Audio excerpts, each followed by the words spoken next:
retrouver. Je retrouve, indépendamment de quelques complices de cette association d'historiens géographes, dont le siège social est à Cazoul pour des raisons historiques, et qui le restera, je l'espère. En dehors de mes amis proches, je suis très heureux évidemment de m'exprimer devant mes concitoyens, devant Philippe Vidal, notre maire, quelques membres significatifs de son conseil municipal, ainsi que de son adjointe à la culture, Viviane, avec qui nous partageons pas mal de choses. Je suis très heureux d'être parmi vous parce que vous allez assister à ce que je peux considérer comme étant une renaissance.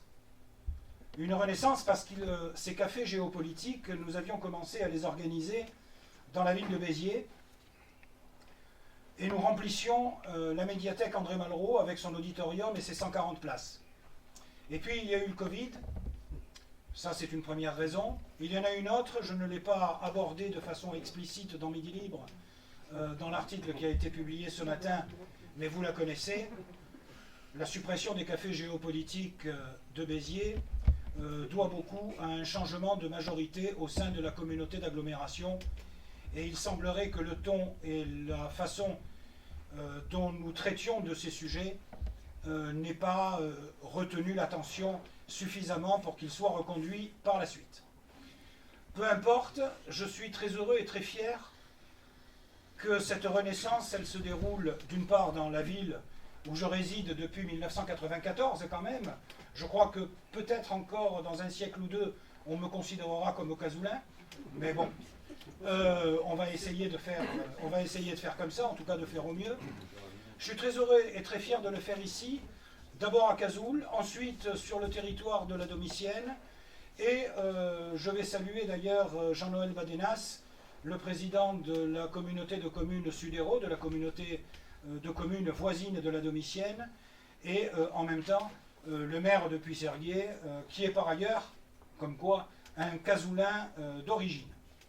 Donc voilà les raisons pour lesquelles ce café géopolitique se tient. Ensuite, il y a eu évidemment l'arrivée de ces réfugiés d'Ukraine qui sont accueillis par Tatiana et qui sont accueillis par la solidarité de mes concitoyens. Et il y a eu, évidemment, ces parties un peu de discussion, un petit peu abracadabrante, comme on en trouve sur les réseaux sociaux, sur le fil Facebook de notre maire. Et je me suis dit, bon, il faudrait quand même expliquer un certain nombre de choses, parce que je crois qu'il faut sortir de ce qu'on appelle l'écume de l'actualité pour aller au fond. Alors évidemment, quand on parle de ce territoire, on ne parle pas simplement de l'Ukraine. Je ne vais pas imiter Vladimir Poutine en disant que l'Ukraine est indissociablement liée à l'histoire de la Russie, et pourtant, quelque part, c'est vrai que ce territoire-là, son destin est en partie lié au destin de l'Empire russe, mais aussi des autres empires, des puissances voisines, l'Empire ottoman, ou ce qu'on a appelé l'État polono-lituanien. Et là, forcément, on va rentrer dans 10 siècles d'histoire. Alors évidemment, je vais essayer de vous la faire courte, mais je vais essayer de présenter ces territoires sous différents angles. Alors, diapo suivante, s'il te plaît, Brigitte. Je vais essayer de présenter cette histoire en prenant 3 angles. Terre de sang d'abord, terre de sang. Parce que quand on va parler de ce territoire qui se situe entre la mer Baltique au nord et la mer Noire au sud, avec cette mer fermée qu'on appelle la mer d'Azov, que personne ne connaissait jusqu'au drame de Mariupol, c'est effectivement une terre de sang. Simplement un chiffre, je vais le redonner tout à l'heure, mais simplement pour que vous mesuriez cela. Entre 1933 et 1945, il y a eu entre 13 et 14 millions de morts civiles entre la montée du nazisme, l'extermination des Juifs, mais avant l'extermination des Juifs, l'organisation de la grande famine programmée par le régime communiste en Ukraine, jusqu'au massacre, la Shoah par balle de la Seconde Guerre mondiale et la déportation d'un certain nombre de populations ukrainiennes par le régime soviétique. Terre de sang. Donc il faut bien imaginer 14 millions de morts pendant cette période, quand on sait que les victimes françaises de la guerre de 14-18, c'est 1,4 million. Si on reportait cela à la France, la place des 140 à Cazoul-les-Béziers, elle devrait s'appeler la place des 1400. C'est ça que ça veut dire. Quand on parle de terre de sang, on parle de cela. Et je ne vous épargnerai rien dans ce domaine. Terre d'enjeu aussi. Parce que, effectivement, l'Ukraine, c'est le pays de cocagne. Et vous le savez, puisque maintenant, n'amenez plus de fleurs à vos quand vous allez voir quelqu'un qui vous invite à dîner, vous arrivez avec une bouteille d'huile de tournesol. C'est devenu introuvable, en tout cas dans les supermarchés du coin, pour une raison très simple, c'est que la production mondiale de tournesol, elle est représentée à 50% par l'Ukraine et 30% par la Russie. Petite parenthèse qui devrait faire plaisir à M. Zemmour à propos du grand remplacement, il faut savoir que l'Algérie va expédier du tournesol à la France parce qu'ils ont quelques champs, comme quoi on pourra éventuellement remplacer, je ne sais pas si ce sera un grand remplacement, la culture de tournesol d'Ukraine par la culture de tournesol algérienne. Et enfin, la question qui se posera sera de voir si ce territoire a son destin indissolublement lié à celui de l'Europe. Je crois que si on en doutait avant le 24 février dernier, je crois que nous n'avons plus de doute aujourd'hui à ce propos. Tu peux passer à la diapositive suivante, merci. Donc, voilà ce que sont ces terres de sang. Terres de sang, alors vous retrouvez le territoire de la Fédération de Russie, vous retrouvez la Biélorussie, vous retrouvez les pays baltes, et sur cette espèce d'espace qui va de Leningrad jusqu'à Odessa, un des buts de guerre aujourd'hui du régime de Poutine, vous avez uniquement, j'ai mis uniquement les morts de faim sur ce territoire. Pendant la période 1921-1922, c'était la guerre civile russe, qui a précédé l'installation du régime communiste et la République fédérative des soviets de Russie, la famine organisée par le pouvoir communiste au moment de la collectivisation 1932-1933, le consensus, c'est 4,5 millions de morts, une famine au lendemain de la guerre, moins connue celle-là, moins meurtrière si on peut considérer que 900 000 morts c'est une rigolade. Donc sur cet espace, et je ne compte pas, je ne fais pas apparaître sur ce panneau parce que vous y verriez plus rien, la Shoah par balle, plus de 1,5 million de juifs assassinés, sans compter les centres de mise à mort que l'on appelle improprement les camps d'extermination. On appelle ça des centres de mise à mort, puisque en dehors d'Auschwitz, il n'y avait pas de camp véritablement constitué à part Treblinka, effectivement. Diapo suivante. Pour aller plus loin d'ailleurs dans cette terre de sang, regardez très concrètement cette diapositive, vous allez voir, il y a un petit temps, plus c'est foncé, là où c'est au maximum, vous avez 25% de la population qui a disparu. Et quand vous allez sur les monuments aux morts de la Seconde Guerre mondiale en Ukraine, vous avez toujours 4 bouleaux qui sont sur le monument aux morts, et il y en a un qui est scié par le milieu, qui montre qu'effectivement, un quart de la population a péri uniquement pendant ce qu'on a appelé la Seconde Guerre mondiale, que les Russes appellent aujourd'hui la Grande Guerre patriotique. Alors, qu'est-ce qui fait l'intérêt de ce territoire? Diapo suivante.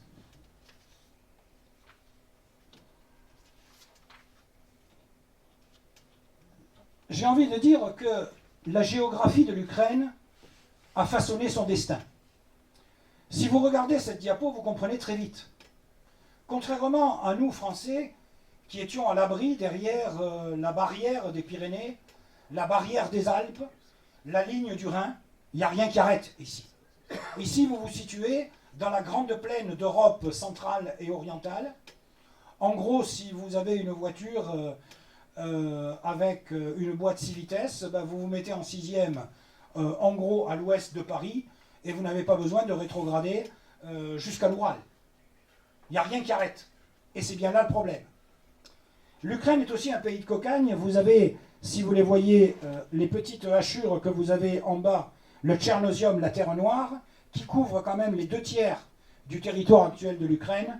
Ce sont ces terres particulièrement fertiles, que l'on appelle le Tchernosium. Pour ceux que la géologie intéresse, pour ceux qui n'ont jamais fait parmi mes jeunes collègues prof d'histoire géo, de géomorpho, le tchernosium est lié à la sédimentation du limon leucique. Vous notez bien ça, parce que plus personne ne s'intéresse à ce genre de choses. Et pourtant, Dieu sait si la géographie physique permet de comprendre et d'expliquer l'histoire. Et donc, vous avez évidemment ce bassin hydrographique avec le Dniepr, et vous avez ce site remarquable à défendre, qui est le site de Kiev.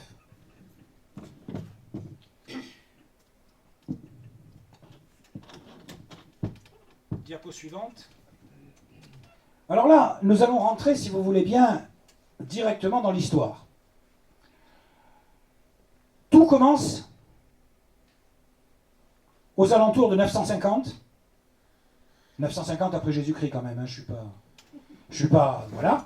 Tout commence quelque part entre la mer Baltique et cette plaine, pas très loin de la mer Noire, et vous avez l'installation d'une population viking, scandinave, les Varegs. Alors pour ceux que ça intéresse, ces Varegs, le nom de Vareg, Varangoi, en grec, ça signifie les rameurs. Ça suppose donc que c'était bien des Scandinaves, des Vikings avec leurs dracars. Et Kiev est devenue dès 882 une capitale, la capitale d'une dynastie. En fait, ça sera une des deux dynasties qui va régner dans l'histoire de la Russie. Au moins les Russes, ils prennent leur temps. Vous avez la dynastie des Ryukides, qui est la dynastie de Ivan le Terrible, et vous avez la dynastie des Romanov, qui est la dynastie qui a été renversée par les communistes, et que l'on réhabilite aujourd'hui d'ailleurs très largement. Alors, ce qui est essentiel, c'est l'événement qui se produit en 988, lorsque l'un des princes, plus ou moins mythique, ça correspond un peu au baptême de Clovis pour nous, se convertit au christianisme, qui est évidemment, dans cette région, le christianisme de rite grec, que l'on appelle aujourd'hui le christianisme orthodoxe. Mais pour l'instant, avant le schisme de 1054, il n'y a qu'un seul christianisme.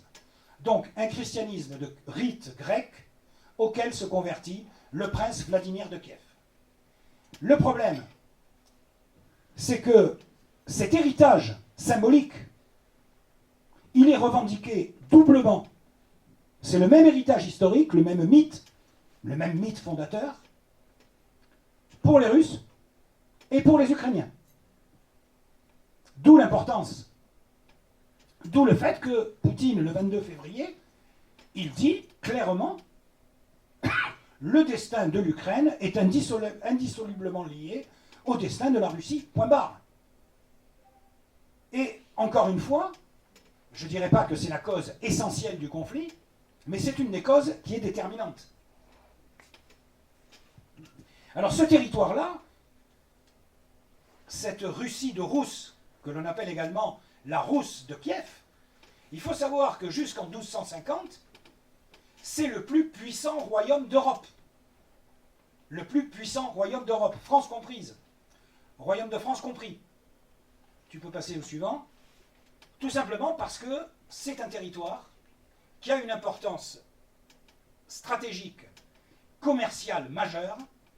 Il permet de relier la mer Noire à la mer Baltique en termes de route de commerce.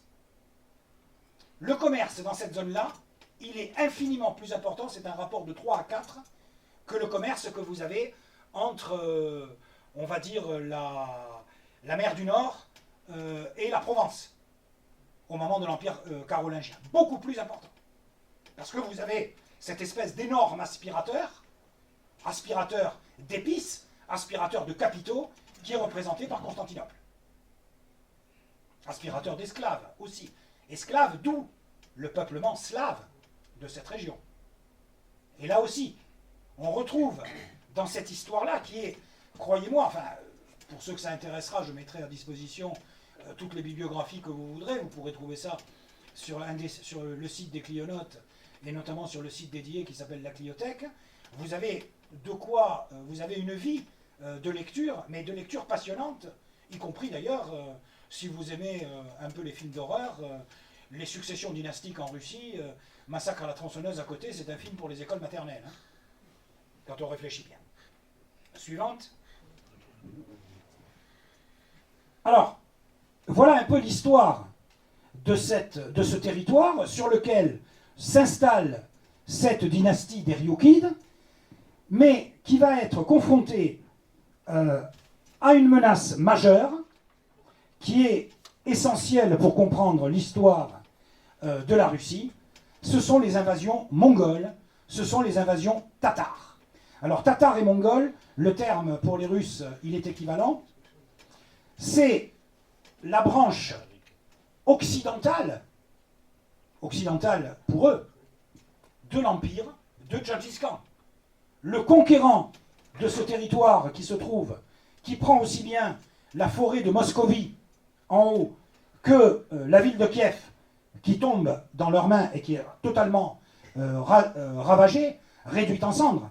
C'est une des raisons d'ailleurs pour lesquelles symboliquement Vladimir Poutine a probablement retiré ses troupes.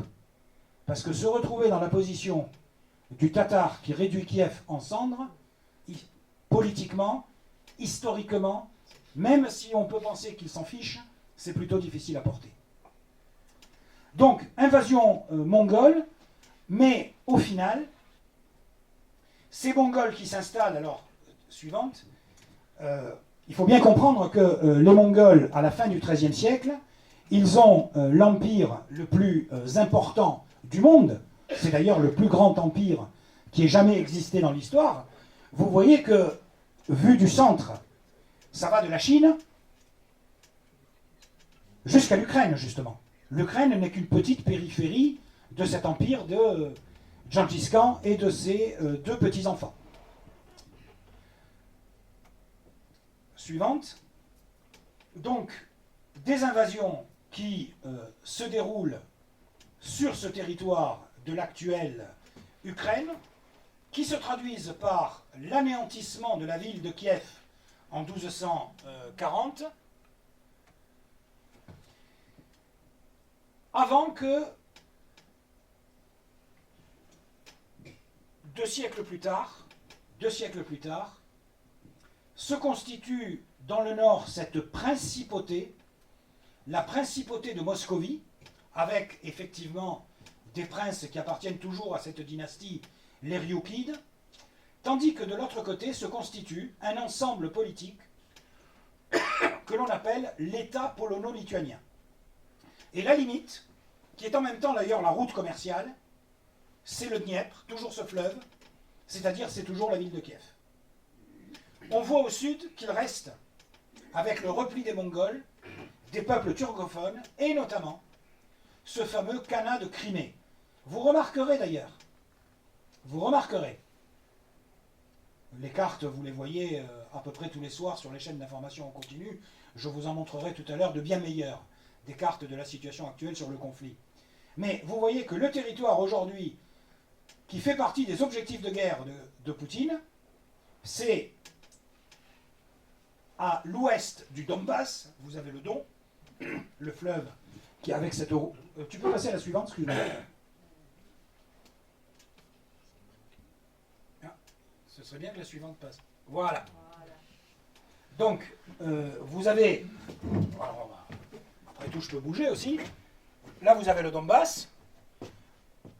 Là, vous avez cette fameuse mer d'Azov avec Mariupol. Vous avez Odessa, qui n'existe pas encore, hein, ce sera créé par un Français, le duc de Richelieu, sous le règne de Catherine II. Mais vous voyez, et vous arrivez jusqu'à la Moldavie, avec cette zone, la Transnistrie, dont on parlera. Et ça correspond au territoire du Khanat de Crimée. Un territoire conquis par les Russes au moment de la Révolution française. 1796, c'est le traité de Yassy. Vous comprenez pourquoi aussi, dans la tête des Russes, la Crimée est russe. Parce que c'est une conquête des Russes. Après, effectivement, il y a eu cet épisode où en 1954, Sergueï Nikita Khrouchtchev a cédé la Crimée à l'Ukraine, mais vous avez vu que pour Poutine, je ne sais pourquoi Khrouchtchev a cédé l'Ukraine, mais la Crimée a cédé la Crimée à l'Ukraine, mais la Crimée russe, et c'est une évidence. Suivante.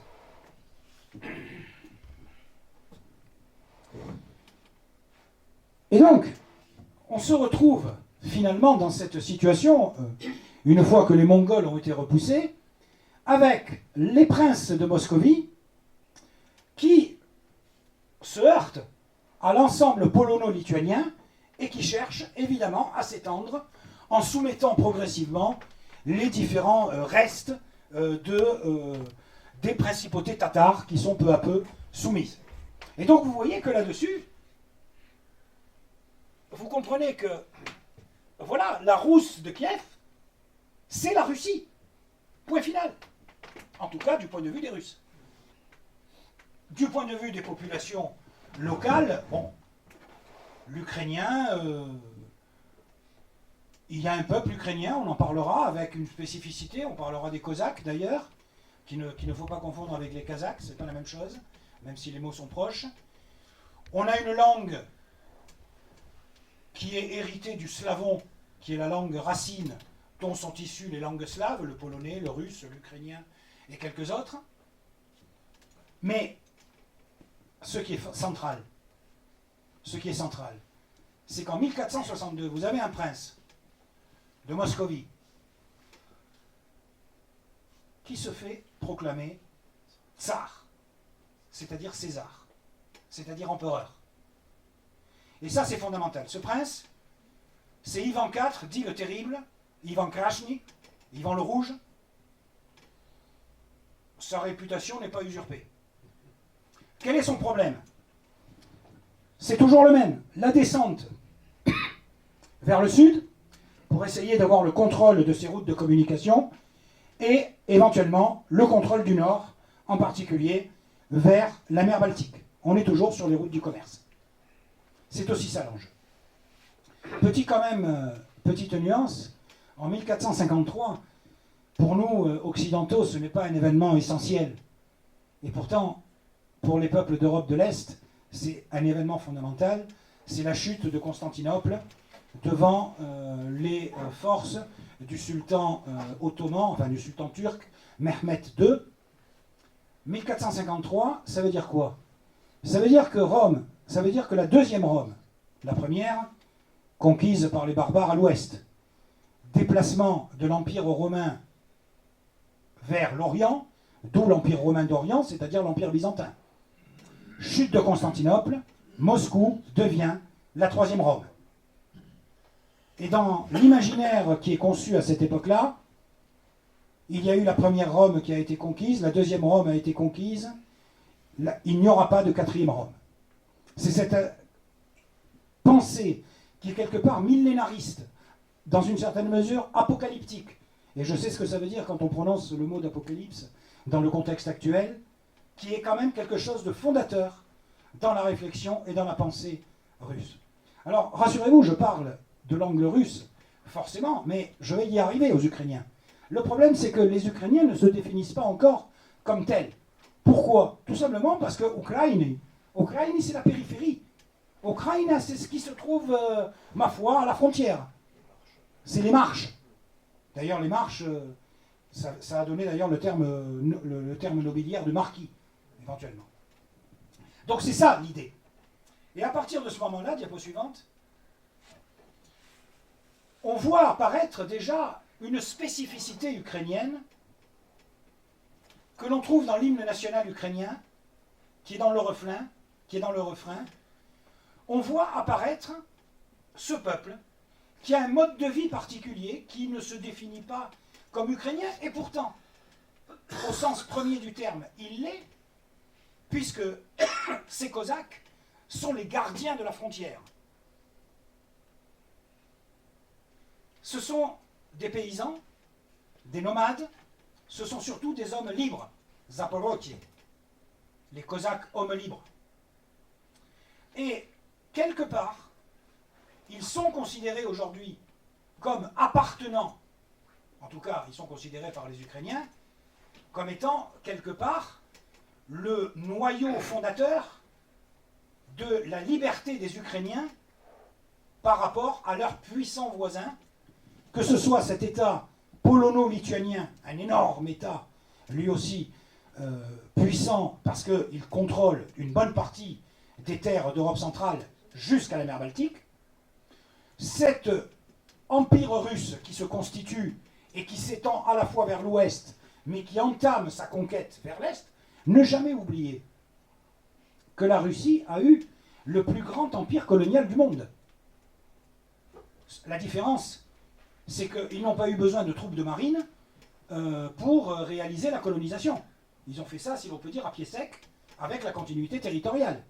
Mais au début du règne personnel de Louis XIV, vous avez des Cosaques qui servent dans l'armée russe, qui se battent contre des soldats chinois à l'extrémité de la Sibérie, sur cet espace qui ne s'appelle pas encore Vladivostok.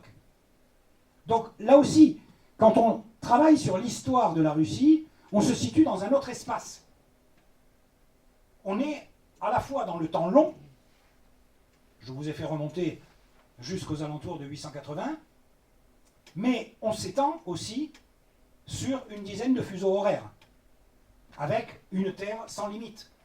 Et je suis allé en Ukraine 2 reprises, j'ai passé pas mal de temps dans le nord de la Russie, quand j'enseignais à l'Académie polaire de Saint-Pétersbourg comme professeur invité. On a toujours, quand on est en Russie et quand on est en Ukraine, ce sentiment d'immensité, d'espace infini, au-delà de l'horizon. Et on a vraiment l'impression d'être sur une mer, pourtant on a le pied sec. Et ça, c'est vraiment quelque chose qu'il faut comprendre. Cet imaginaire, la suivante, cet imaginaire cosaque, on le retrouve aujourd'hui d'ailleurs dans les timbres, par exemple, ukrainiens. C'est un timbre qui raconte un prince cosaque qui s'est opposé aux Polonais. Et alors là, si vous ne l'avez pas lu, je vous conseille de lire, parce que c'est un Ukrainien de langue russe qui publie cet ouvrage au XIXe siècle, c'est un ouvrage fondateur, c'est Nicolas Gogol avec Taras Bulba. Pour ceux qui connaissent le cinéma hollywoodien, c'est aussi un film avec Yul Brynner, qui comporte d'ailleurs une grosse erreur, ça fait partie de ces erreurs du cinéma hollywoodien. À un moment donné, quand il donne l'assaut en tendant le sabre, on voit la montre qui descend du poignet. Bon, ça fait... Aujourd'hui, on effacerait ça au montage, mais bon, c'est un film des années 50. Donc ces Cosaques sont bien présents dans l'imaginaire ukrainien, et ils interviennent. Alors lui, il s'agit de Séverine Navilako, qui s'est battu, lui, contre les Polonais. En fait, c'est parce que les Polonais opprimaient les Cosaques et voulaient les réduire en esclavage, c'est-à-dire leur imposer le servage, qu'une partie des tribus, des clans cosaques, s'est ralliée au tsar de Russie, en espérant pouvoir conserver leur liberté, leur mode de vie, leur autonomie, tout en servant le tsar dans son armée, puisque c'est un peuple de guerriers. Manque de chance, avec Catherine II, princesse allemande, qui au passage assassine son mari dans la joie et dans la bonne humeur pour l'éliminer du trône, les Cosaques seront eux aussi réduits en esclavage. Suivante. Ça va passer, il y a un petit temps de latence. Voilà.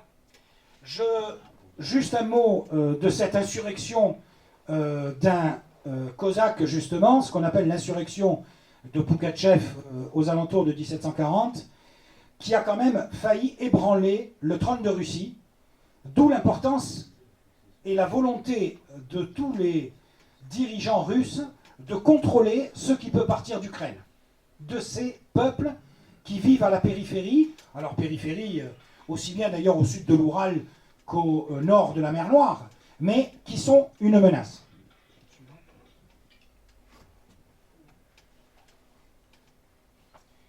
Bref, voilà l'Empire russe. L'Empire russe dont hérite Catherine II. Un empire qui s'est constitué dans la continuité territoriale par des vagues d'annexions successives, qui dispose à la veille de la Première Guerre mondiale de la continuité territoriale, qui a cédé en 1865 l'Alaska aux États-Unis, mais qui au final est quand même le plus grand territoire, le plus grand État du monde, avec plus de 22 millions de kilomètres carrés, ce qui correspondra à l'Union soviétique avant sa disparition à quelques centaines de milliers de kilomètres carrés près. Juste pour qu'on ait quand même ce chiffre en perspective, il faut savoir que la France c'est 550 000 kilomètres carrés, l'Ukraine c'est 614 000 kilomètres carrés. C'est plus grand que la France, ce qui explique pourquoi aussi, et là aussi ça fait partie des choses sur lesquelles je vais revenir bien entendu, ce qui explique pourquoi on n'envahit pas l'Ukraine comme on envahit la Tchétchénie. On n'envahit pas l'Ukraine comme on envahit la Géorgie. On n'envahit pas l'Ukraine comme on envahit la Syrie, qui n'est jamais qu'un désert en dehors des villes côtières. C'est plus pareil. Et je n'ai pas encore fini d'aborder ces caractéristiques géographiques. Alors l'Ukraine, ce territoire périphérique, vous voyez que, suivante, il commence à apparaître dans notre réflexion. Il m'a fallu quand même une demi-heure pour vous amener à l'Ukraine, finalement. C'est le destin de la Pologne. Ce grand empire, ce grand État, royaume lituano-polonais, n'a cessé d'être grignoté par ses voisins, jusqu'à disparaître.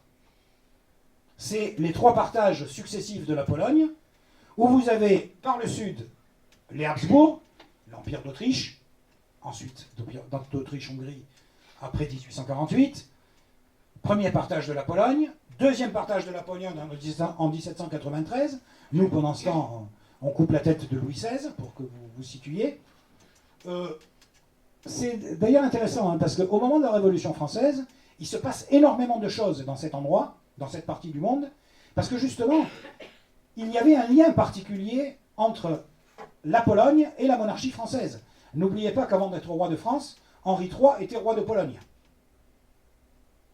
Et sous le règne de Louis XV, le principe, en fait, il y avait pour la Pologne deux pouvoirs. La Pologne, elle a inventé un système assez particulier qu'on appelait la monarchie élective. C'est-à-dire que les princes se réunissaient et votaient pour élire le roi. Bon, on peut trouver ça démocratique. En réalité, il y avait deux sponsors. Soit c'était le roi de France qui achetait les électeurs, soit c'était le tsar de Russie qui achetait les électeurs. En général, c'est le tsar de Russie qui a pu imposer Poniatowski et donc qui a pu créer une sorte de dynastie qui a ensuite été absorbée à la fois par l'Empire d'Autriche, la Prusse en expansion et la Russie, évidemment pour les conquêtes de l'Ouest jusqu'à Varsovie. Et donc la Pologne disparaît, vous la retrouverez en 1918 après la Première Guerre mondiale. Suivante. Juste un point essentiel. Voilà, c'est un peu ce qui se passe à l'est de l'Europe. Nous avons quand même des gens qui sont quand même importants. C'est l'Empire ottoman. Mais un empire ottoman qui ne cesse de reculer, et de reculer sous les coups des Russes. Sous les coups des Russes et de leurs soldats cosaques, d'ailleurs. Et cet épisode qui se déroule pendant que nous, en France, on fait la Révolution, on installe la Convention girondine, la Convention montagnarde, la Convention thermidorienne, enfin, tout ce genre de choses. Ce qui se passe à Otchakov, sur les bords de la mer Noire, est quand même intéressant parce que les Turcs sont éliminés de la mer Noire.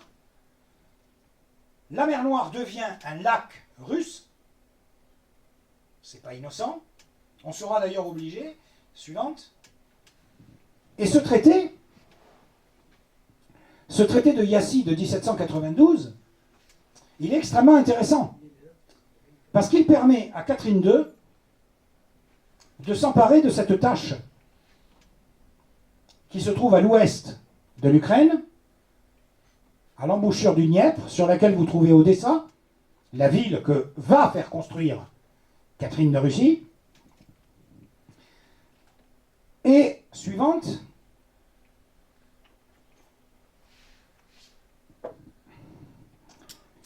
Petite mise en perspective, situation de 1792, vision de la Russie d'aujourd'hui. La carte que vous avez à droite, c'est une carte russe.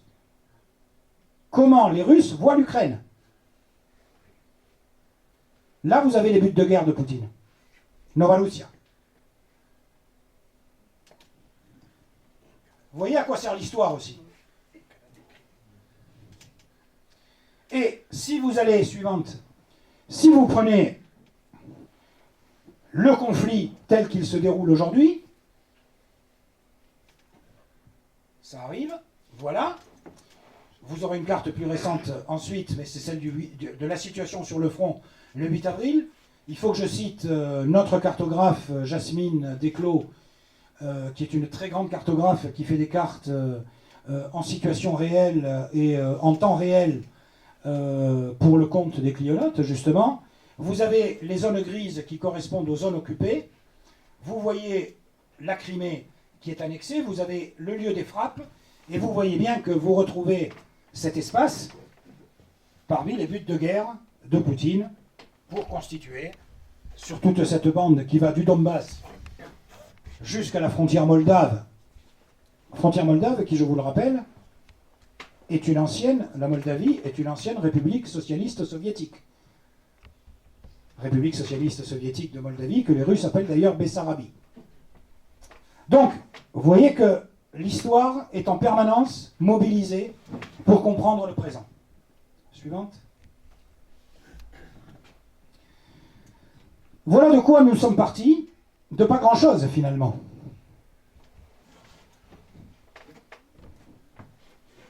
La forêt de Moscovie. C'est la petite tache rouge que vous devinez sous mon doigt. L'Empire russe.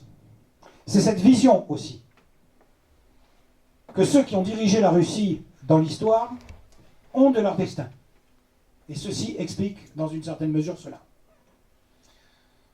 Juste une citation qui mérite d'être retenue pour vous dire à quel point on peut comprendre que faire de la géopolitique, c'est-à-dire faire ce lien entre l'histoire et le territoire, entre les territoires et ceux qui exercent le pouvoir, peut être profondément subversif. Ceci explique peut-être cela pour la médiathèque André Malraux. Suivante.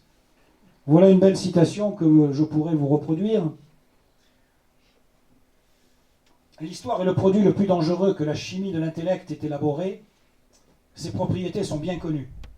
Il fait rêver, il enivre les peuples, leur engendre de faux souvenirs, exagère leurs réflexes, entretient leurs vieilles plaies, les tourmente dans leur repos, les conduit au délire des grandeurs ou à celui de la persécution, et rend les nations amères, superbes, insupportables et vêles. Je crois qu'on peut reproduire ça sur à peu près tous les conflits qui se sont déroulés dans l'histoire de l'humanité, malheureusement. C'est de Paul Valéry dans Conversation, discours sur l'histoire. Suivante.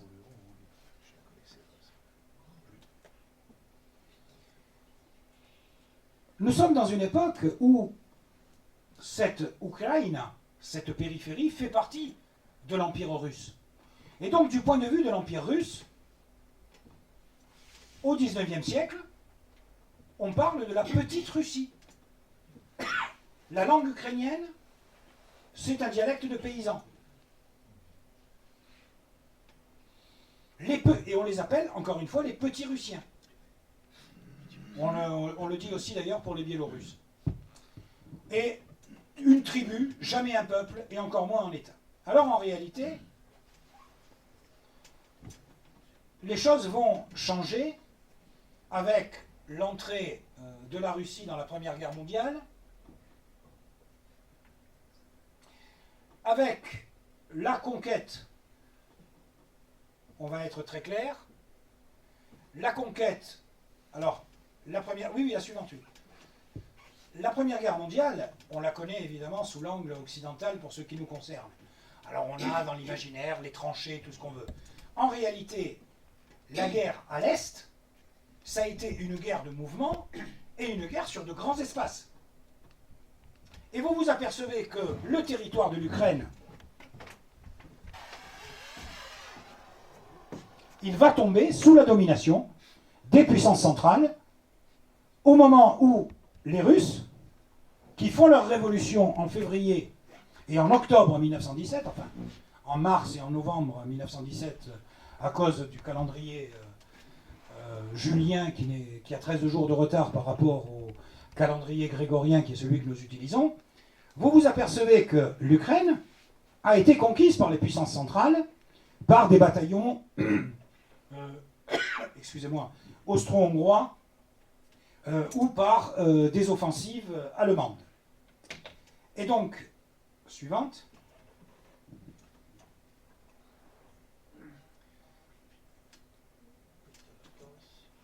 Et donc, on se retrouve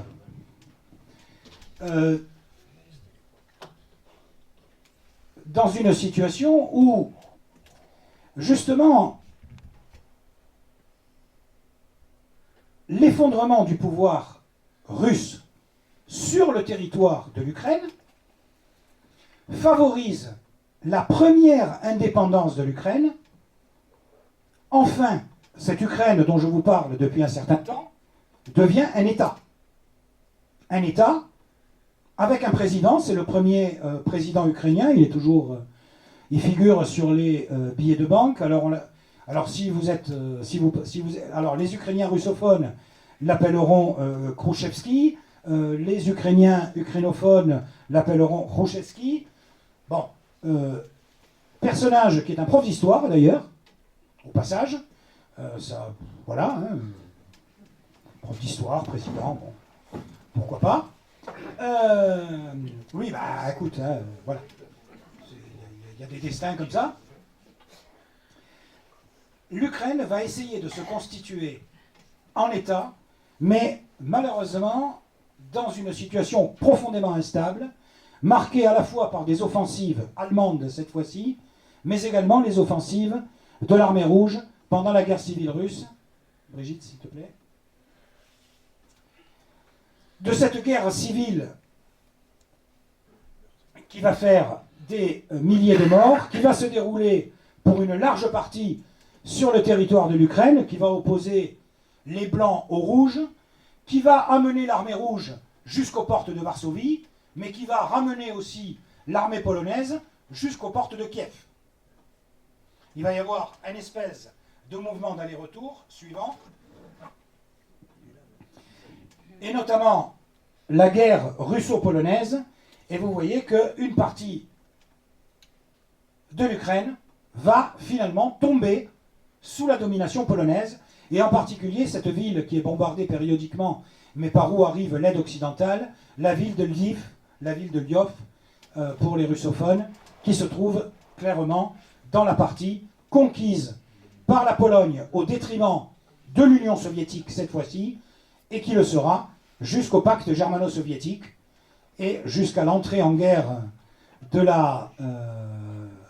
l'Allemagne contre la Russie en 1941. Continue.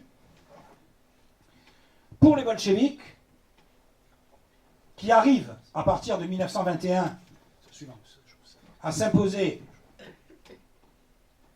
en Russie, l'Ukraine est un enjeu fondamental. Poutine, dans son discours du 22 février, a dit « c'est Lénine, c'est la faute à Lénine, c'est Lénine qui a permis l'autodétermination de l'Ukraine, qui est un non-sens. » Et il est vrai qu'entre 18 et 21, les Ukrainiens ont fait valoir leur droit à l'autodétermination, jusqu'en 1923. Mais en réalité, dans l'esprit des dirigeants bolcheviks, il n'était pas question d'indépendance de l'Ukraine. Et Trotsky, juif ukrainien au passage, le dit de façon extrêmement claire. Encore une fois, l'Ukraine est un pays de cocaïne. Suivante. Pour ceux que cela intéresse, une référence bibliographique qui est assez voilà, qui est assez spécifique. Vous en trouverez un résumé sur la Cliothèque, vous n'êtes pas obligé de le lire. Suivante. Quelques dirigeants ukrainiens, et vous voyez que dans cette reproduction, on retrouve dans la pensée, alors ça a été un des chefs d'État ukrainiens pendant la période de l'indépendance, d'avril à novembre 18, hein. On est allé assez vite, Mais vous voyez que la tenue, c'est très clairement le costume à la cosaque. Et là, on a vraiment le moment où les Ukrainiens rentrent dans l'imaginaire collectif des Cosaques. Suivante. Un personnage qui est probablement un des plus importants de l'imaginaire polonais, c'est lui qui a exercé le pouvoir au nom de la Deuxième République ukrainienne, c'est Simon Petliura, de décembre 18 jusqu'à la fin. Il meurt en France, d'ailleurs, en exil, comme un certain nombre de dirigeants ukrainiens. Et un troisième personnage, suivante. Je ne peux pas ne pas le citer, certains ici savent pourquoi. Nestor Makhno, la Makhnovtchina, un paysan du sud de l'Ukraine, russe, enfin ukrainien, qui avait voulu constituer une espèce de république anarchiste agraire, qui a combattu à la fois contre les Blancs et contre les Rouges, et qui a fini par être éliminé, évidemment, par les Rouges, et il est mort d'ailleurs en exil à Paris, dans la misère, en 1934. Et donc vous retrouvez parfois sur certains insignes des forces territoriales ukrainiennes, vous trouvez aussi bien d'ailleurs les insignes du bataillon Azov, dont je dirai quelques mots, mais aussi celui de la Makhnovtchina, qui a aussi une certaine portée historique pour les Ukrainiens. Suivante.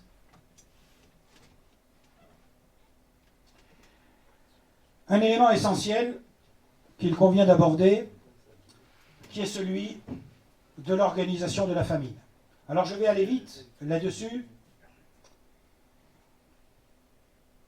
Dans l'histoire de l'Union soviétique, à partir de la fin de la guerre civile, 1921, il y a deux étapes. La première, c'est que l'Union soviétique qui vient de naître est totalement ravagée par la guerre civile qui a dû faire, entre la Première Guerre mondiale et la guerre civile, ça a fait à peu près 5 millions de morts, y compris une famine sur le sol ukrainien qui, pendant la guerre civile, a probablement tué 1 million de personnes. 1,5 million même. Pour Lénine, qui est au pouvoir à Moscou, l'objectif est de reconstruire le pays et de nourrir les villes. Et pour nourrir les villes, l'idée de Lénine et de Boukharine et de quelques autres est de dire, donnons la terre aux paysans et faisons en sorte qu'ils cultivent.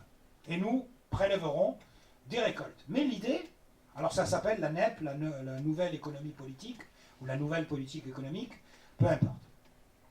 Sauf que les paysans s'enrichissent, l'industrie soviétique n'est pas en mesure de répondre à la demande, et on a ce qu'on appelle la crise des ciseaux, qui va conduire les dirigeants soviétiques, et là cette fois-ci c'est plutôt Staline qui va mettre en avant ce projet. L'idée c'est de dire il faut industrialiser le pays à marche forcée. Pour industrialiser le pays à marche forcée, il faut prélever sur l'agriculture, mais cette fois-ci de façon intensive, à une époque où on meurt de faim en Russie, mais l'Union soviétique exporte des produits alimentaires vers l'Europe, et notamment vers l'Angleterre. Et cela se traduit par ce phénomène que l'on appelle l'Holodomor, c'est-à-dire l'organisation délibérée de la famine en Russie, sur le territoire ukrainien, où vous avez l'essentiel des épisodes de famine qui vont être un désastre. Je vous ai dit le chiffre, voilà, merci. Ça a donné ce genre de choses, c'est-à-dire la déportation des koulaks, c'est-à-dire des paysans riches, vers la Sibérie. Ça a pu donner cet épisode que l'on appelle l'île aux cannibales, avec des scènes d'anthropophagie, avec des parents qui mangeaient leurs propres enfants pour essayer de survivre, avec des campagnes qui se sont vidées, alors avec une situation complètement paradoxale. En période de difficultés alimentaires, les paysans se débrouillent toujours. Il y a toujours des poules, des lapins, etc. Là, c'était les paysans qui partaient vers les villes Et évidemment, les gardes rouges les empêchaient de le faire pour se nourrir, puisqu'on ne pouvait plus se nourrir sur le territoire. Les brigades du Parti communiste prélevaient les semences, ce qui évidemment empêchait les récoltes suivantes.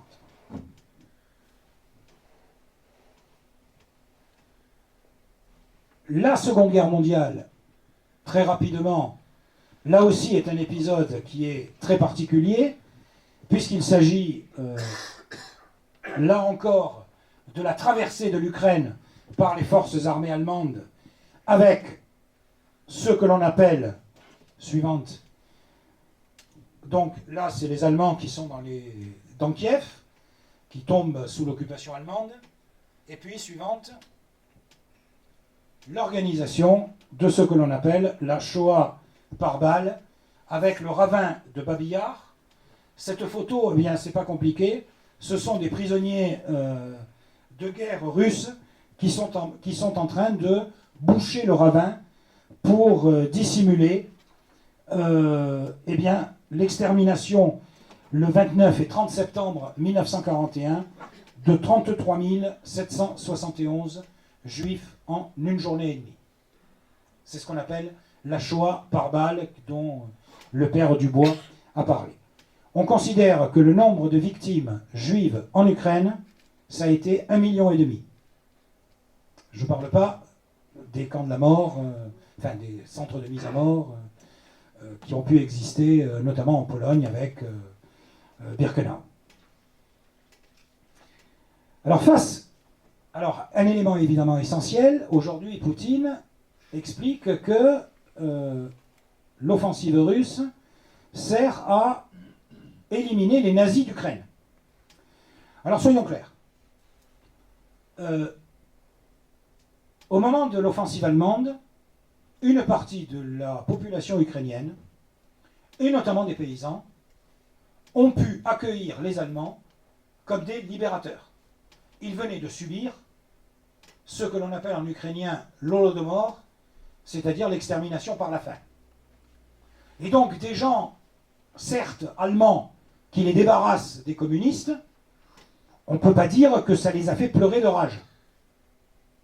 Mais en même temps, très rapidement, les autorités allemandes, qui ont essayé de favoriser pendant un temps le nationalisme ukrainien avant de revenir dessus, alors un personnage qu'on a vu apparaître à Maïdan en 2014, Bandera, a essayé de jouer un double jeu, un peu ce qu'a pu faire Pierre Laval. Le problème, c'est que les nationalistes ukrainiens lui ont aujourd'hui, dans l'Ukraine d'aujourd'hui, enfin celle d'avant la guerre récente, lui ont attribué des noms de rues, etc. On imaginerait mal une place Pierre Laval à Cazoul-les-Béziers quand même. Ça poserait quand même quelques petits problèmes. Bon, mais là aussi, l'histoire est un peu différente. Donc, ça nous amène à cet épisode-là, justement le mémorial de Babi Yar, dont il a été dit qu'il avait été visé par les frappes russes alors que c'était la tour de la télé. Il a été détruit depuis. Hein, donc, ça a été finalement un rattrapage. Suivante. Et ça permet de parler de ce personnage, Bandera, c'est-à-dire de ce nationaliste ukrainien qui a voulu jouer un double jeu. Alors en réalité, Bandera, il a voulu profiter de l'arrivée des Allemands pour créer une Ukraine indépendante qui aurait été un protectorat allemand, comme la Croatie était un protectorat allemand, comme la Slovaquie était un protectorat allemand.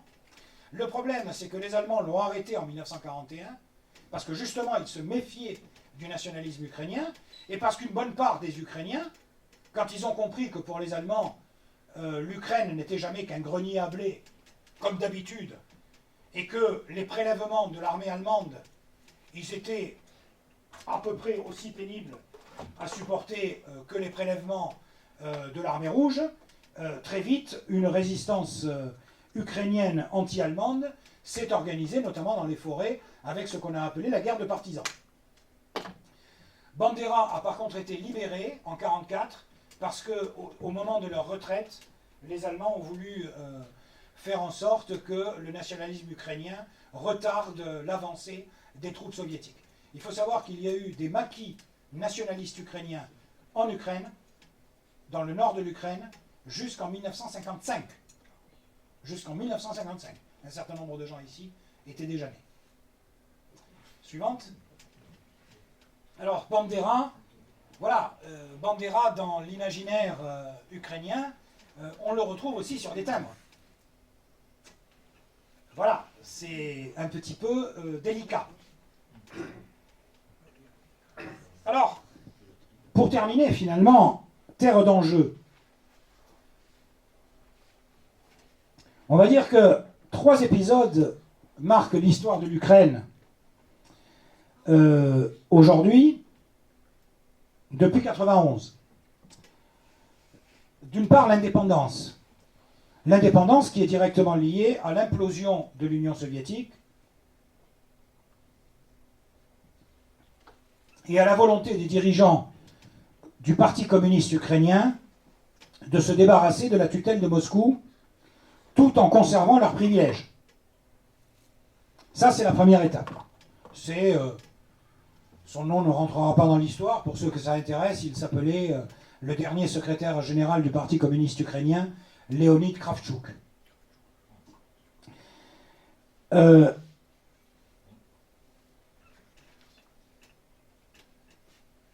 Deuxième étape, excusez-moi, deuxième étape, suivante. Alors, au moment de l'indépendance, des personnalités créent des partis nationalistes ukrainiens. En voilà un, c'était le mouvement Rour, qui s'est divisé en deux, les Rours de droite et les Rours de gauche, les Rours socialistes et les Rours nationalistes du centre droit. Là, vous avez les nationalistes du centre droit. Suivante.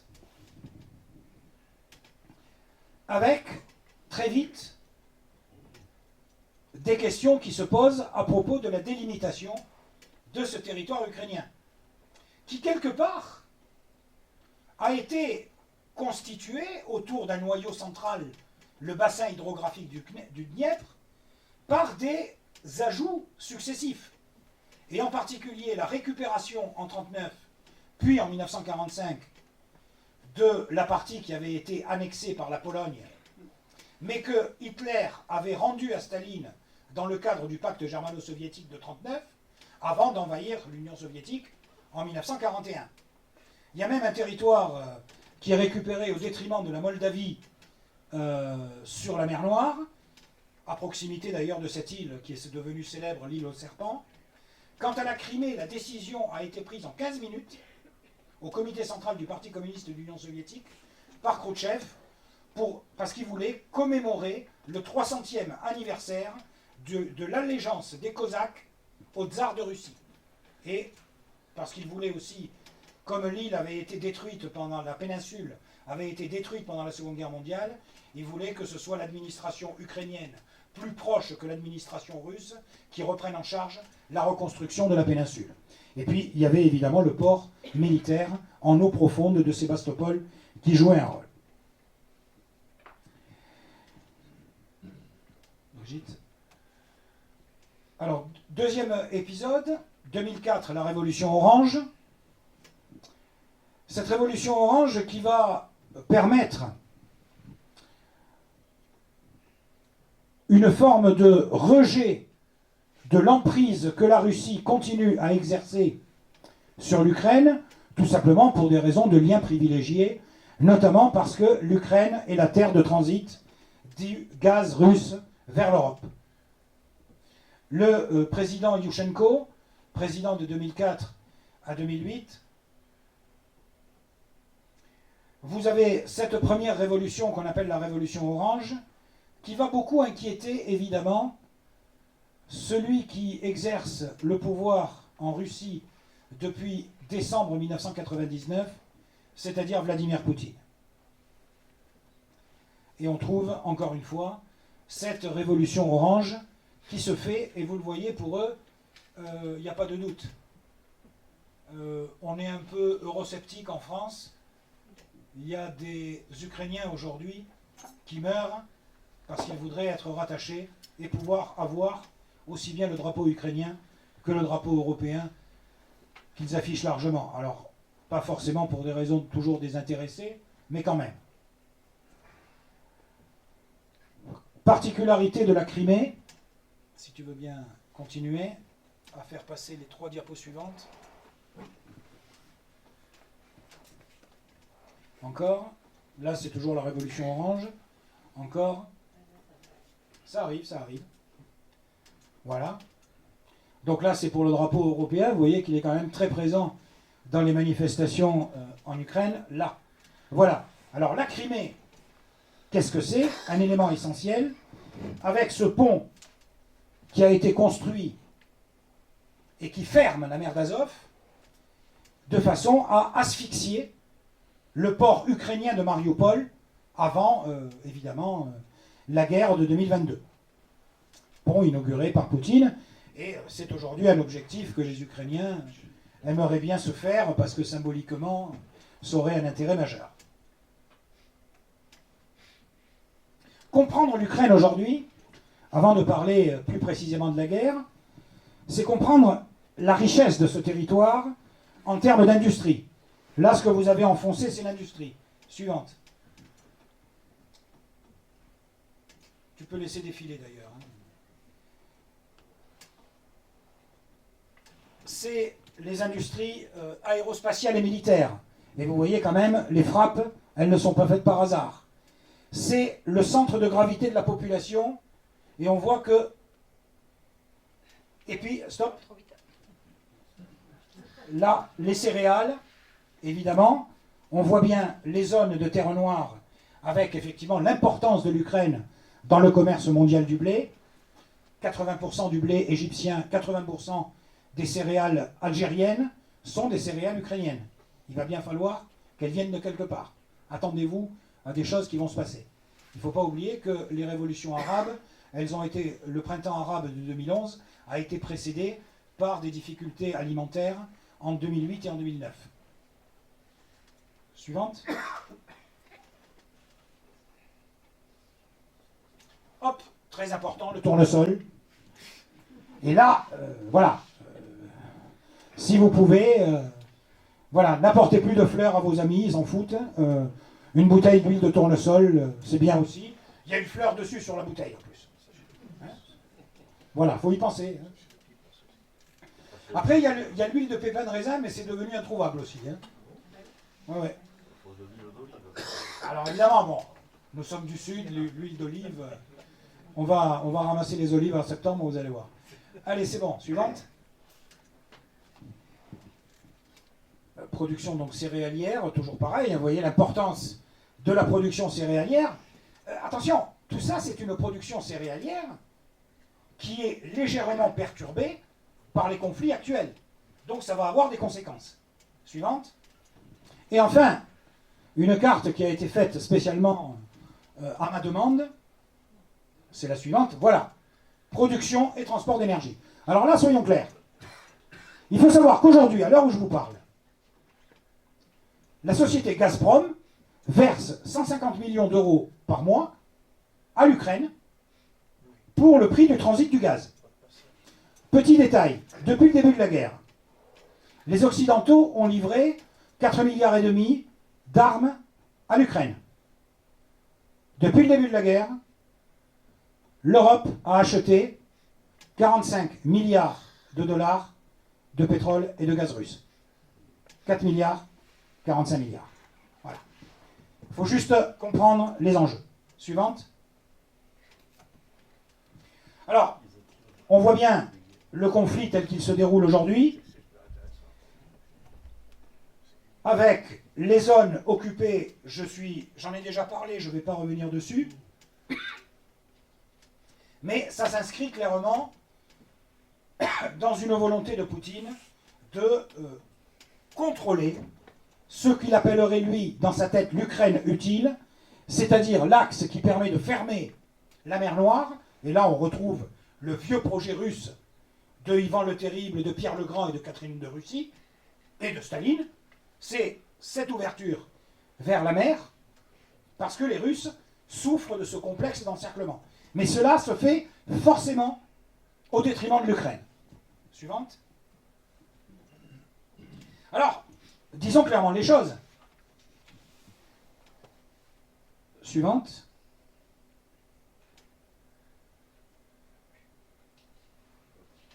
Elle veut venir? Voilà. Disons clairement les choses. 2004, c'est un certain nombre de pays d'Europe centrale et orientale qui rejoignent l'Union européenne. Pardon. Avant de rejoindre l'Union européenne, ils ont souhaité la garantie qui est donnée par l'OTAN. Et c'est l'entrée, non seulement de la Pologne, qui n'a jamais fait partie de l'Union soviétique, mais c'est également l'entrée dans l'OTAN de 3 pays baltes qui ont fait partie de l'Union soviétique en tant que république socialiste soviétique. Alors s'est posée la question de l'Ukraine. Alors disons clairement les choses. On trouve sur un certain nombre de réseaux sociaux cette affirmation selon laquelle les Américains se seraient engagés en 1989 à ce que l'OTAN ne s'étende pas vers l'Est. Effectivement, c'est vrai. Sauf que c'était dans un contexte où l'Union soviétique existait encore et le pacte de Varsovie, c'est-à-dire l'alliance des pays de l'Est sous la houlette de l'Union soviétique, existait. Alors, on a une partie de l'opinion publique qui s'est exprimée sur certaines parties de l'échiquier politique qui argumente dans ce sens en disant, quelque part, Poutine ne fait que se défendre contre l'expansion de l'OTAN. Et on a trouvé des gens pour tenir ce discours, y compris parmi certains candidats à l'élection présidentielle. Là-dessus, il faut être clair. Les pays d'Europe centrale et orientale ont très vite considéré que la Russie avait une démarche agressive, d'autant plus qu'en 2008, quand la Russie a répondu à la provocation géorgienne par une guerre d'invasion, que la Géorgie a provoquée. Il faut être totalement honnête par rapport à cela. En 2008, pour apaiser la Russie, la France et l'Allemagne ont invité la Géorgie et l'Ukraine, qui demandaient leur adhésion à l'OTAN, à patienter. C'est une des causes du problème aujourd'hui, puisque, je vous le rappelle, vous le savez peut-être, l'article 5 du traité de l'Atlantique Nord de 1949 prévoit que toute agression contre un pays membre de l'OTAN serait considérée comme une agression contre l'ensemble de l'Alliance. Chacun des membres, il faut lire la suite jusqu'au bout, chacun des membres y répondra de façon appropriée. C'est-à-dire que ce n'est pas une alliance avec entrée en guerre automatique. Ceci étant, il est évident qu'une frappe russe aujourd'hui sur une ville polonaise, ça n'aurait pas la même signification qu'une frappe sur Mariupol. Je pense que vous avez parfaitement compris. Alors, les arguments que donnent les Russes, diapo suivante, c'est de continuer la grande guerre de libération contre le fascisme. Et là, c'est ce que vous allez voir le 9 mai prochain, c'est dans pas longtemps, c'est dans 4 jours. Vous allez voir le régiment des immortels. Depuis 2015, Poutine demande à toutes les personnes qui ont un parent qui a souffert, qui a combattu, qui est mort pendant la Seconde Guerre mondiale, de défiler avec son portrait. Et donc là, vous avez le frère de Poutine, qui est mort pendant le siège de Leningrad, avec d'autres personnes. Il y a même eu une personnalité politique française qui a défilé avec un portrait de ce type à côté de Poutine. Je ne suis pas sûr que c'était la chose la plus opportune qu'il ait faite. Mais bon, le régiment des immortels qui fait rentrer dans l'imaginaire russe, la Grande Guerre patriotique, qui est la guerre éternelle que va mener la Russie contre la décadence occidentale et contre la guerre d'agression que l'Occident livre à la Russie depuis toujours. C'est ça aujourd'hui. Et donc en fait, pour comprendre le conflit actuel, suivante, voilà, vous avez ça, suivante, le régiment donc des immortels, avec les défilés, vous avez plus de gens qui défilent dans la rue que de militaires. Le défilé militaire de l'armée rouge, c'est 2 fois le défilé militaire français, c'est-à-dire à peu près 10 000 hommes. L'armée française, c'est 4 500 hommes sur le 14 juillet. À lire, c'est un bouquin absolument passionnant. Suivante. Ce nationalisme russe, il est aujourd'hui porté par la Russie, par le patriarche Kirill, qui, dans son homélie, a justifié l'invasion de l'Ukraine par la Russie. Petit problème, depuis 2004, le patriarcat de Kiev s'est séparé, c'est ce qu'on appelle un patriarcat autocéphale, s'est séparé du patriarcat de Moscou, et donc les deux patriarches, évidemment, s'opposent au nom de leurs deux légitimités. Suivante. Et donc, très important,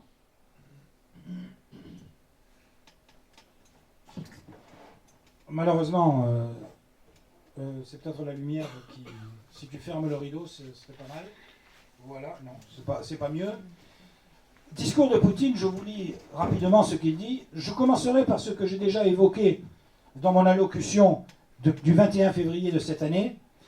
Il est question de ce qui suscite chez nous une préoccupation, une inquiétude particulière, de ces menaces fondamentales pour la sécurité de notre pays, que des hommes politiques irresponsables à l'Occident créent pas à pas, sans détour et brutalement depuis des années.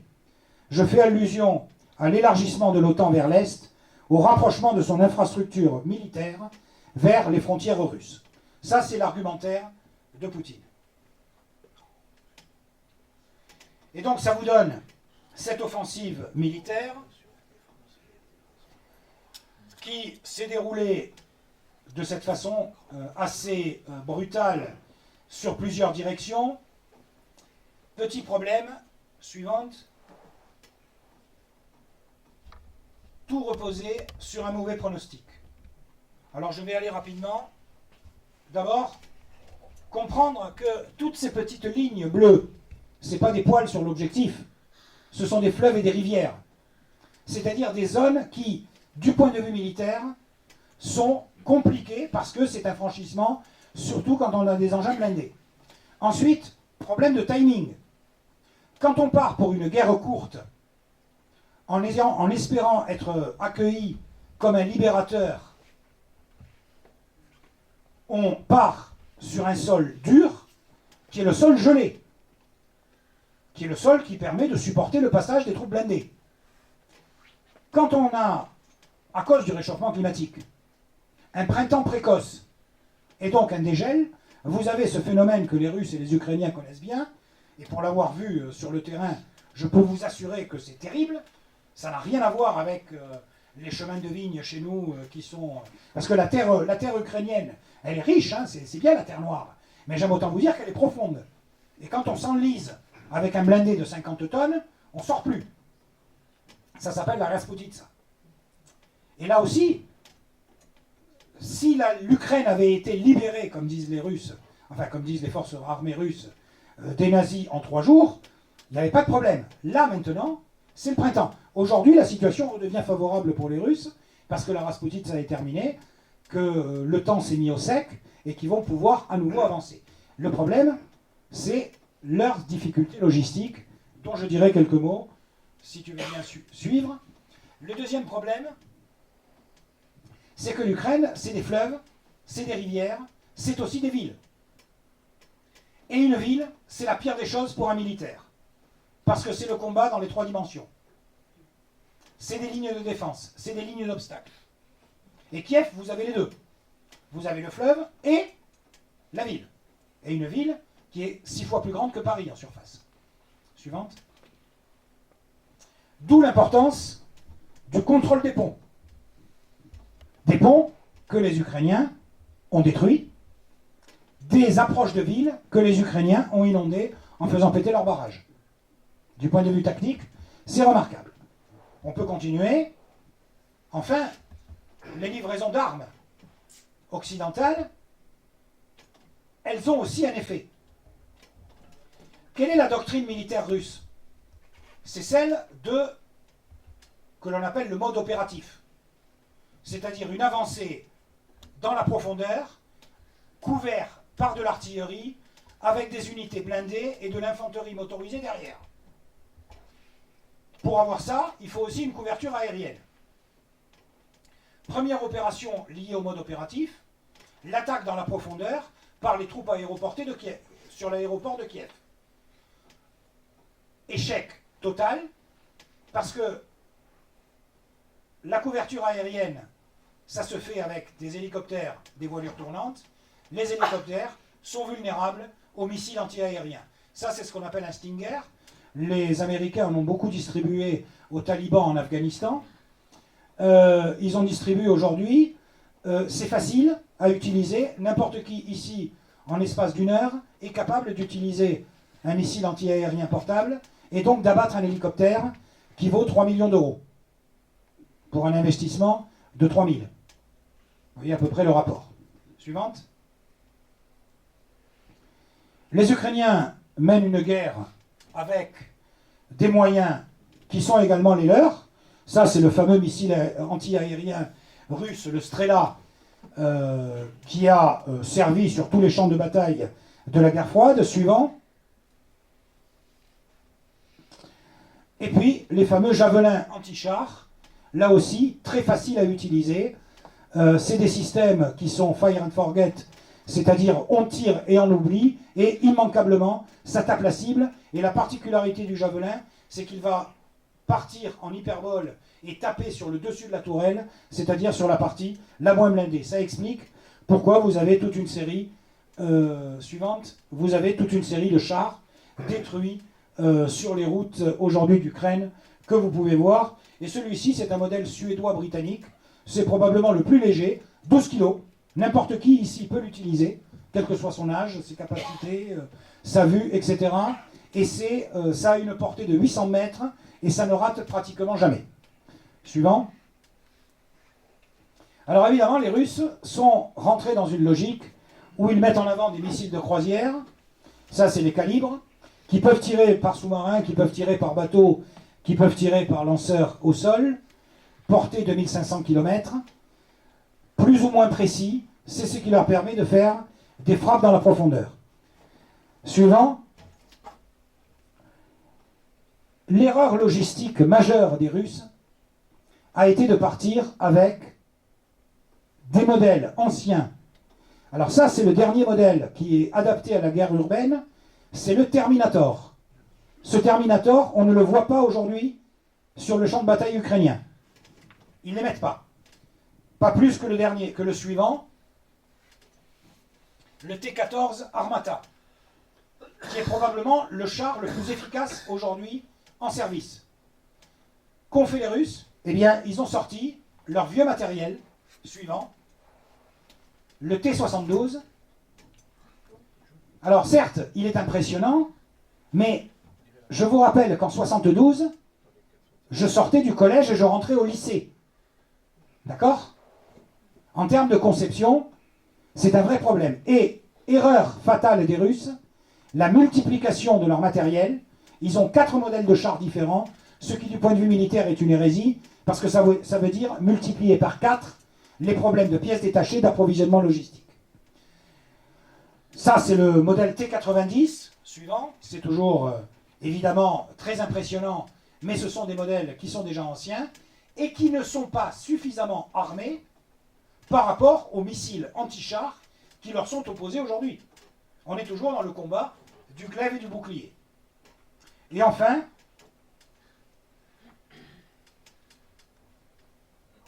le joker russe, le drone Bayraktar, fourni par la Turquie. Bayraktar, c'est le prénom du gendre de Recep Erdogan. Je trouve que c'est mignon. Non, mais c'est la raison pour laquelle il s'appelle comme ça. Ça ne coûte que 2 millions de dollars. C'est cadeau. Parce qu'avec ça, on a détruit un croiseur de bataille. C'est ça que ça veut dire, 2 millions de dollars. Le même en version américaine, c'est 8 millions. Hein. C'est cher, hein, oui. C'est assez cher, hein, tous ces trucs-là en général. Hein. Et plus, d'ailleurs, ça n'arrête pas d'augmenter. Les militaires le savent bien. Suivante. Alors, comment terminer cette situation? Avec un certain nombre d'hypothèses. Je vous en proposerai quelques-unes. Je vous en proposerai quelques-unes. Hypothèse 1, la consolidation par la Russie de ses positions acquises, essentiellement sur le Donbass, avec éventuellement la poursuite vers Mykolaïv et Odessa. Mais les forces russes se sont très largement retirées de Kiev alors qu'elles étaient à 40 km. Odessa occupe une place symbolique, parce que c'est une ville russe, construite par les Russes sous le règne de Catherine de Russie. Risque possible, pour se sortir de ce conflit et amener les Ukrainiens à la reddition, des frappes sur les lignes d'approvisionnement logistique qui se trouvent situées à proximité de la frontière polonaise. La signification serait effectivement tout à fait dramatique, parce que ça voudrait dire une frappe sur un pays de l'OTAN. Après, toute la question qui se pose, jusqu'où sommes-nous prêts, nous, dans le monde occidental, à aller? Enfin, troisième scénario, c'est celui sur lequel je terminerai, mais j'espère que vous ne m'en voudrez pas et ne ferez pas de cauchemar. La doctrine de l'armée russe par rapport au nucléaire, on la connaît. Elle s'appelait à l'époque de la guerre froide la doctrine Sokolovski. Elle s'appelle aujourd'hui la doctrine de l'escalade pour la désescalade. L'idée est très simple. C'est une frappe d'interdiction par du nucléaire tactique qui dirait « Bon, maintenant, c'est fini, on arrête ». Alors le nucléaire tactique, c'est 1 fois et demi à 3 fois Hiroshima. Il est clair que ce n'est pas une frappe anti-cité. C'est pas sur une ville. Le problème, c'est que l'armée ukrainienne a cette particularité, c'est qu'elle s'est dispersée. Un des problèmes aujourd'hui de l'armée russe, c'est de trouver un ennemi à combattre en étant en infériorité numérique. Parce que l'armée ukrainienne, c'est 241 000 hommes, plus 900 000 réservistes. Et des réservistes qui combattent.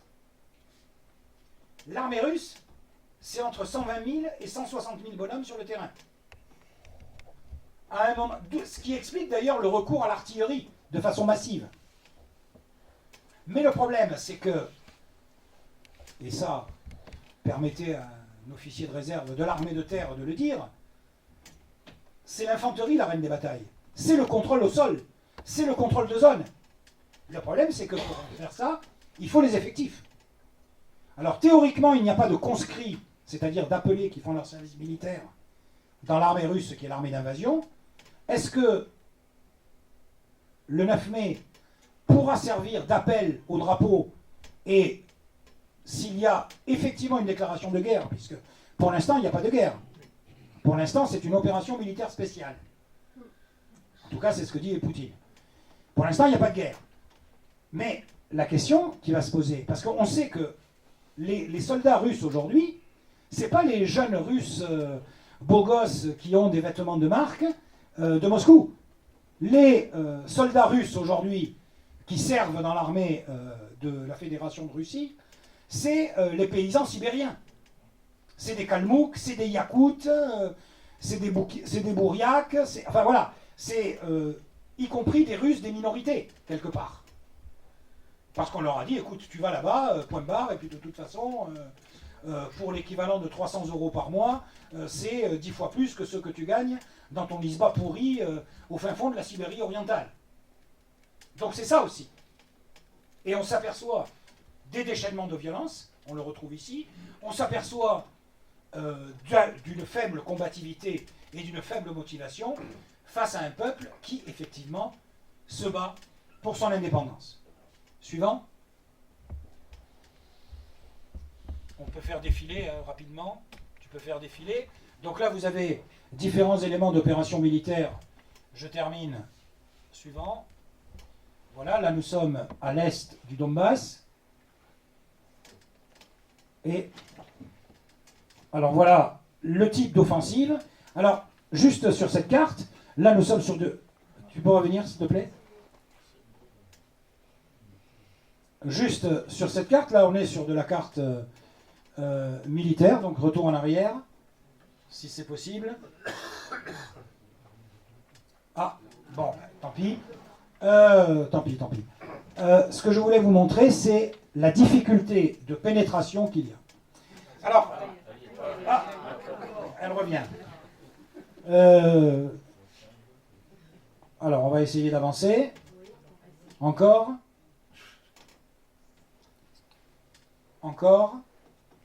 Hop. Bon. Alors, juste pour terminer. Non, mais c'est bon, il faudrait arrêter là. Arrête le Voilà, ah ben là vous avez la guerre en direct là. Alors ce que j'ai essayé de présenter de façon un petit peu détachée, technique, géographique, historique, y compris en allant un petit peu dans le détail militaire, c'est qu'il s'agit quand même de la guerre, d'une guerre d'agression contre un peuple qui entend défendre sa souveraineté. Il s'agit aussi de ne pas se cacher la réalité. On peut avoir la plus grande sympathie pour les Ukrainiens, et c'est totalement légitime. Il ne faut pas oublier non plus que leur système politique a quand même beaucoup ressemblé au système politique russe avec des oligarques corrompus. C'est aussi une réalité.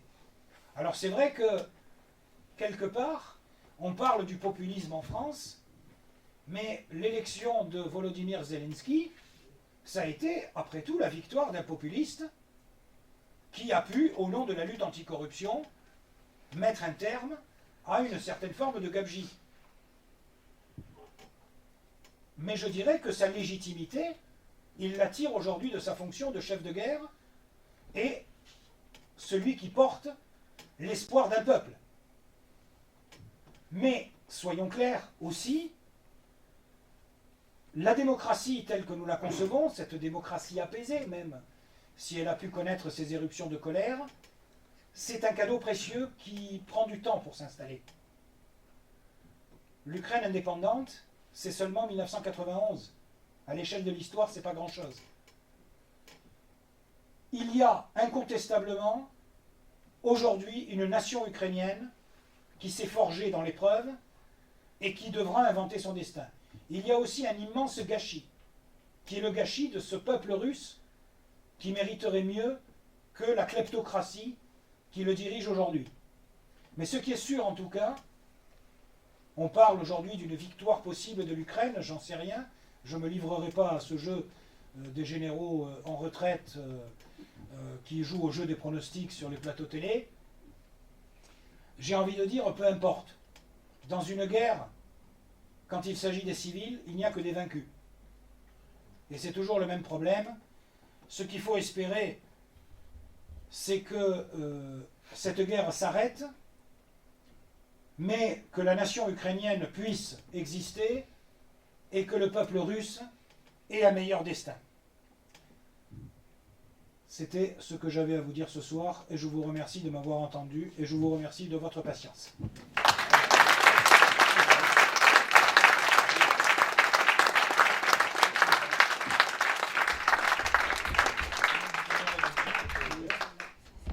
C'était ce qui était prévu. Je peux répondre à des questions.